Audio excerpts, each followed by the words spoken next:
કોઈ સાંકેતિક ભાષામાં ટોમને 12 વડે દર્શાવાય, ડીકને 9 વડે દર્શાવાય. તો સાંકેતિક ભાષામાં હેરીને કેવી રીતે લખાય? કોઈ સાંકેતિક ભાષામાં ગીવને અહીંયા જો 51 37 વડે દર્શાવાય. બેટ માટે કોડ આપેલો છે, તો સાંકેતિક ભાષામાં ગેટ માટે કેવી રીતે લખાય? કોઈ સાંકેતિક ભાષામાં ઝીબ્રાને આવી રીતે લખેલો છે કોડ, તો તે સાંકેતિક ભાષામાં કોબરા માટે કેવી રીતે કોડ લખાય? કોઈ સાંકેતિક ભાષામાં ગ્લેરને જો 67 810 વડે દર્શાવાય છે, મોન્સૂનનો કોડ આપેલો છે, તો તે સાંકેતિક ભાષામાં રેન્સમને કેવી રીતે લખાય? નમસ્તે મિત્રો, સ્વાગત છે આપણી ચેનલ આઇકોનિક ફંડામેન્ટલમાં. આજે આપણે કોડિંગ ડીકોડર કેટલાક પ્રશ્નો છે એકદમ સરળ રીતે સમજ મેળવીશું. સૌથી પહેલા જો ક્વેશ્ચન આપેલો છે, કોઈ સાંકેતિક ભાષામાં ટોમને 12 વડે લખાય છે. સૌથી પહેલા ટોમ માટે કેટલા આપેલા હશે? 12 આપેલા છે. તો ડીક DICK એના બરાબર 9 આપેલા છે. અને બનાવવાનો છે આપણે હેરી માટે, તો HARRY. જો એની નીચે આલ્ફાબેટ લખેલા છે. આ આલ્ફાબેટમાં ફાયદો શું થશે? આપણે આલ્ફાબેટના નંબર આપણે યાદ છે કે A નો નંબર 1 છે, Z નો 26 છે. તો વારે ઘડી આની જરૂર પડશે, એના માટે શું કરો, રફ પેપરમાં અથવા લાસ્ટ પેપરનો જે લાસ્ટ પેજ હોય એમાં લખી દેવાનું. તો વારે ઘડી આપણે ગણવા હોય તો નંબર જોઈને તરત લખી શકીએ, યાદ કરવાની જરૂર પડશે નહીં. ટોમ માટે 12 છે. આ આલ્ફાબેટને પહેલા નંબર મૂકી જોઈએ. T, જો અહીંયા T છે 20 નંબરે છે, તો 20. O, તો જો અહીંયા O 15 નંબરે છે. M નો નંબર છે 13, અહીંયા 13. આલ્ફાબેટના નંબર લખ્યા પછી કરવાનું શું? આનો પ્લસ માઇનસ કરી જોવાનું અથવા ગુણાકાર કરી જોવાનો, નંબર આવવો જોઈએ. ચાલો પ્લસ કરી જોઈએ તો નંબર કેવો થશે? મોટો થશે. જો 20 15 13 મોટો થશે. અહીંયા જો DICK છે, ફરીથી D નો નંબર કયો છે? 4 છે. 4 I નો નંબર 9 છે. C નો નંબર કયો છે? 3 છે. અને જે K, જો K નો નંબર લખવાનો છે 11 છે. બધા લોકો આપણે એડિશન કરીને ટ્રાય કરી જોઈએ. જો ગુણાકારમાં તો શું થશે? મોટો નંબર થશે. 20 + 10 30 + 5 35 35 માં 10 એડ કરીએ તો 45 45 માં 3 એડ કરીએ તો કેટલા થાય? 48. જો અહીંયા 11 છે, 11 માં 9 એડ કરીએ તો 20 20 + 4 24 + 3 એટલે કે 27. જો આપણે નંબર જોઈએ 12, અહીંયા 48 છે ને 12 તો આપ લાવવાના છે. 48 છે તો ભાગાકાર 4 જોડે કરીએ તો 12 ચોક 48 થાય. તો જુઓ નંબર અહીંયા ભાગાકાર કરી જોઈએ, પણ અહીંયા ભાગાકાર થશે નહીં 4 થી. 9 × 3 27 થાય છે. સરખું લોજિક બંનેમાં હોવું જોઈએ. 8 + 4 કરીએ તો 12 મળે છે. એટલે જો 2 અને 7 પ્લસ કરીએ તો 9 મળે છે. જો અહીંયા 9 આપેલા છે, અહીંયા 12 આપેલા છે. કરીશું અંક છે એનો નંબર લખી દીધા આલ્ફાબેટમાં જોઈને, પછી એનો સરવાળો કર્યો. જે સરવાળાનો જવાબ આવે છે એ એના અંકનો શું કર્યો? સરવાળો. બંનેમાં સેમ લોજિક થાય છે. આનો ટ્રાય કરી જોઈએ. પછી ઓપ્શન જોઈશું તો HARRY. H નો નંબર છે 8 પ્લસ A નો નંબર તો પહેલો જ છે 1 પ્લસ જો R 18 છે, તો આપણે આવી રીતે લખી શકીએ 18 + 18 અથવા ડાયરેક્ટ 36 લખશો તો પણ ચાલશે. પ્લસ Y નો નંબર કયો છે? 25 છે. બધાનો કરવાનો સરવાળો. જો અહીંયા 36 લઈએ આપણે તો એકમ અંકથી ચાલુ કરીએ તો ડાયરેક્ટ પણ ગણી શકીએ. જો 36 છે, 36 માં 5 એડ કરી દો 41, બીજા 20 એડ કરશો તો 61, 61 + 1 અહીંયા 62, 62 + 8 કરશો 70. તો આ જે અંકો જે સરવાળો અંકોનો સરવાળો મળ્યો છે એના અંકનો ફરીથી સરવાળો કરો. 7 + 0 એટલે કેટલા મળે છે? 7. તો હેરી માટે 7. ઓપ્શન ચેક કરીએ તો ઓપ્શન બી માં 7 આપેલો છે, મતલબ કે આ જે લોજિક છે ત્રણેયમાં સેમ થયું છે. તો ઓપ્શન બી શું થઈ જવાનો એનો આન્સર. આગળ બીજો દાખલો જોઈએ. આવી રીતે આપેલું છે કે ગીવ માટે કોડ આપેલું છે GIVE. આવી રીતે છે 5 1 3 7. મોટો કોડ હોય તો એના નીચે લખવાનું ટ્રાય કરવાનું, પછી આપણે જોઈશું આગળ. બેટ છે BAT 9 2 4. એ જો ગેટ માટે બનાવવાનો છે GATE. આલ્ફાબેટ અહીંયા 4 છે, 4 નંબર. જો 0 નંબર જોઈએ, 0 નંબર તો અહીંયા કયો છે? 7 છે. I નો નંબર કયો છે? તો અહીંયા 9 છે, પણ અહીંયા 1 લીધો છે. તો આપણે આવી રીતે બની શકીએ. કદાચ 0 નંબર જો અહીંયા 7 છે તો G = 7. અહીંયા આપેલું છે 5, તો 2 માઇનસ કરીએ તો 5 મળે છે.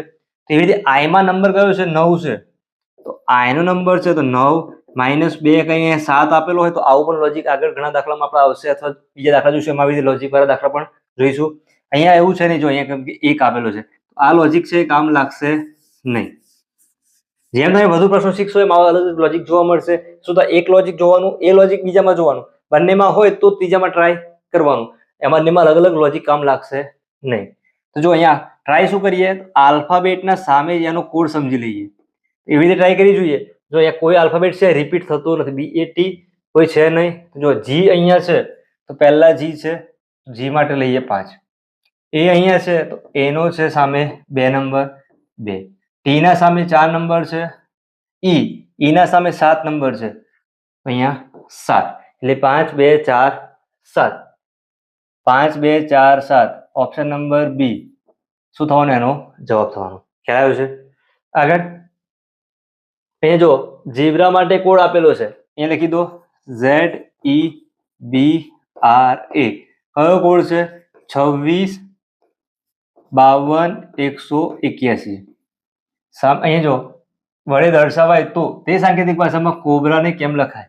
અહીંયા ખાલી 2 જ આપેલા છે, તો પહેલાનો પર લોજિક શોધીએ, પછી શું કરીશું, એ લોજિક અહીંયા યુઝ કરીશું, ઓપ્શનનો ઉપયોગ કરીશું. તો જો Z છે અને સામે 26 આપેલા છે. એ જો E છે સામે 5 આપેલો છે, A ના સામે 1 લખેલો છે, તો બધામાં ટ્રાય કરી જોઈએ. તો જો Z નો 26, જો Z નો અહીંયા 26 નંબર છે, E નો 5 નંબર, જો E અહીંયા 5મા નંબરે જ છે. એવું કે સમજી શકીએ આલ્ફાબેટના સામે એનો જે ક્રમ કયો છે એ લખેલો છે. B નો નંબર કયો છે? તો જો B બીજા નંબરે છે. R સામે 18 અથવા 1 જોઈએ, R માં તો 1 આવશે નહીં, અહીંયા છે 18 બચ્યા છે. જો R 18મા નંબરે છે. જે આલ્ફાબેટ છે એનો આલ્ફાબેટનો નંબર લખેલો છે. અને જો કોબરા માટે બનાવવો છે તો C નો નંબર કયો આવશે? 3. O છે 15. B છે તો B બીજા નંબરે છે 2. R 18 નંબરે છે. A નો નંબર કયો છે? 1. 3 15 2 આવી રીતે છે.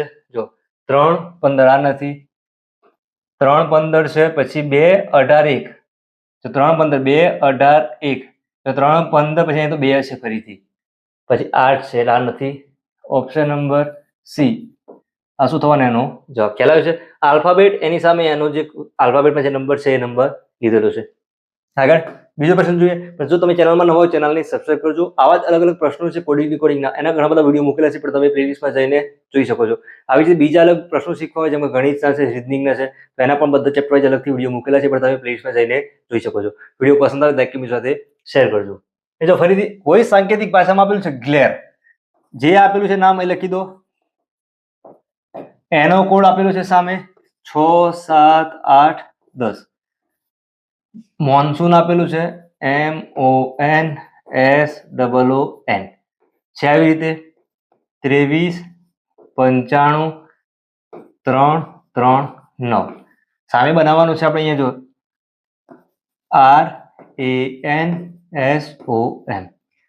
જો બીજો એક આમાં ફાયદો શું લેવાનો, આવી રીતે સ્પેલિંગ આપેલો છે, બંને લોજિકમાં શોધવાનું છે. આલ્ફાબેટ જુઓ, અહીંયા O છે, અહીંયા 2 વખત O છે.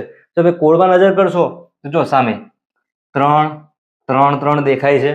તો એવી રીતે જે નંબર રિપીટ થતો હોય આપણે જોઈ શકીએ. જો GLARE બીજો કોઈ આમાં રિપીટ થતો નથી. જો અહીંયા N થાય છે, અહીંયા 9 છે, અહીંયા જો સામે 9 છે. તો આના મદદથી આપણે શું સમજી શકીએ કે આલ્ફાબેટના સામે એનો નંબર જે આપેલું છે એ જ એનો કોડ બની શકે છે. તો જો અહીંયા બીજો કોઈ રિપીટ થતો નથી. આપણે 2માં ટ્રાય કર્યો તો બંનેમાં થાય છે આવી રીતે. તો અહીંયા એ રીતે ટ્રાય કરી જોઈએ. R ક્યાં છે? R ના સામે 1 છે. પછી બીજું શું જોવાનું, તમે જોયું આવી રીતે કે અહીંયા જુઓ O માં 3 3 આપેલા છે, O માં 3 છે, N માં 9. તો બીજો નંબર અહીંથી જોવાનો કે 6. તો બીજી જગ્યાએ કોઈ જગ્યાએ 6 હશે નહીં. અહીંયા આપણે 5 લઈશું તો 5 બીજી જગ્યાએ કોઈ આલ્ફાબેટ માટે હશે નહીં. તો શું સમજવાનું કે જે આલ્ફાબેટના સામે નંબર છે એનો કોડ. R માં 1 A છે, A ના સામે કયો છે? 8 છે. N ના સામે 9. S ના સામે જો અહીંયા કયો છે? 5. O માટે 3. M માટે કયો છે? તો 2. 18 95 32. 18 પછી અહીંયા 85 છે, 95 32. તો ઓપ્શન ડી એ શું થવાય એનો જવાબ. ખ્યાલ આવ્યો છે? કે જો આલ્ફાબેટ રિપીટ થતા હોય તો પહેલા એમાં ડાયરેક્ટ જોઈ લેવાનું, શું થશે, આપણો ટાઈમ છે બચી શકે છે. આગળ જો કોઈ સાંકેતિક ભાષામાં આવી રીતે આપેલું છે ABODE, એનો કોડ આપેલો છે EDOBA વડે દર્શાવાય છે. તો એના માટે આપણે એપેક્સ એને કેમ લખાય, એક માટે જ આપેલું છે, બીજા માટે શોધવાનું છે. તો જો અહીંયા આવી રીતે લખીએ છીએ, ખ્યાલ આવે. જો આ A છે, લાસ્ટમાં A જ છે, બી છે તો જો લાસ્ટમાં સેકન્ડ અહીંયા બીજા નંબરે બી છે, છેલ્લેથી બીજામાં બી છે. ત્રીજા નંબરમાં ક્રમમાં જઈએ છીએ આપણે, છેલ્લાથી ક્રમમાં આવી રીતે આવે છે. જો આવી રીતે છે બધામાં, છેલ્લું છે તો પહેલા જગ્યાએ આવી ગયા છે. અહીંયા તો 4 આલ્ફાબેટ છે, તો પહેલા નંબરે એ છે તે ક્યાં જશે? છેલ્લે. બીજા નંબરે પી છે તો છેલ્લેથી બીજામાં પી. ત્રીજા નંબરે ઈ, છેલ્લેથી ત્રીજામાં કોણ આવશે? ઈ. એક્સ લાસ્ટમાં છે, અહીંયા પહેલા નંબરે એક્સ. એક્સ ઈ પી એ એ શું થશે? આનો આન્સર થશે. ખ્યાલ આવે છે? જો ઓપ્શન આપેલા નથી, ઓપ્શનમાં તમે આવી રીતે લોજિક ટ્રાય કરી ઓપ્શનમાં જોઈ શકો છો. વિડીયો પસંદ આવ્યો લાઈક કરી સાથે શેર કરજો. ફરીથી મળીશું નવા વિડીયો સાથે. ધન્યવાદ.